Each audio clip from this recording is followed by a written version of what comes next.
ஷீலா ஐயோ நெல்லை சாரி நான் ஒரு வீடியோ போட்டிருந்தேன்ல நேற்று போட்டிருந்தேன். அது டீட்டெயிலாக உங்கள் வீட்டுக்கு வந்து எல்லா எவிடன்ஸோடு போட்டிருந்தேன். கமெண்ட் மேலே கமெண்ட் வந்து குமியுது. அந்த குழந்தைக்கு ஷீலா வந்து தன் குழந்தைக்கு பால் கொடுக்கறத கூட வந்த ஒரு லேடி அதை உறுதிப்படுத்தினாங்க. ஏன்னா பால் கொடுத்தது அவங்க பார்த்துட்டு இருந்தாங்க. பட் நான் என்ன சொல்கிறேன்னா, பொதுமக்கள் ஏன் நம்ப மாட்டேன்றாங்க? உங்ககிட்ட நிறைய பேர் கேட்டிருப்பாங்க, உண்மையா இல்லை பொய்யா, நீங்கள் போய் பாருங்க, ஆல்ரெடி நீங்கள் அவங்க கூட வீடியோஸ் பண்ணியிருக்கீங்க பார்த்துருக்கீங்க, அதனால் பாருங்கன்னு கேட்டிருப்பாங்க.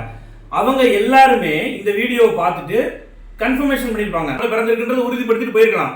நீங்கள் வந்து நான் நம்பவே மாட்டேன் அப்படின்றவங்களாம் வந்து நீங்கள் பொதுமக்கள் அப்படின்னு நீங்கள் நினச்சிட்டு இருக்கீங்க. அப்படி கிடையாது.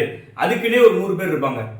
என்ன எக்ஸ்பிளனேஷன் கொடுத்தாலும், என்னதான் நீங்கள் உண்மையை சொன்னாலும் அதை பொய் அப்படின்னு சொல்றதுக்காக ஒரு 100 பேர் இருப்பாங்க. சில பேரோட வளர்ச்சி பிடிக்காம அவங்கள மட்டம் தட்டணும் அப்படின்னு நினைக்கும் போது என்ன சொல்லலாம், கல்யாணம் ஆயிடுச்சா, கல்யாணமே ஆகலை அப்படின்னு சொல்லிட்டு இருப்பாங்க.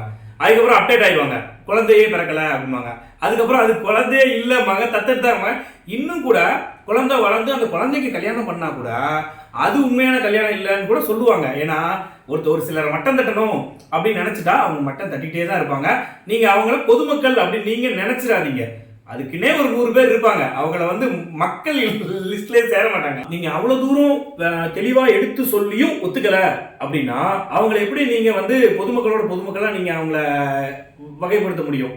அவங்க அந்த லிஸ்ட்லேயே சேராதவங்க, அவங்கள எதுவுமே பண்ண முடியாது.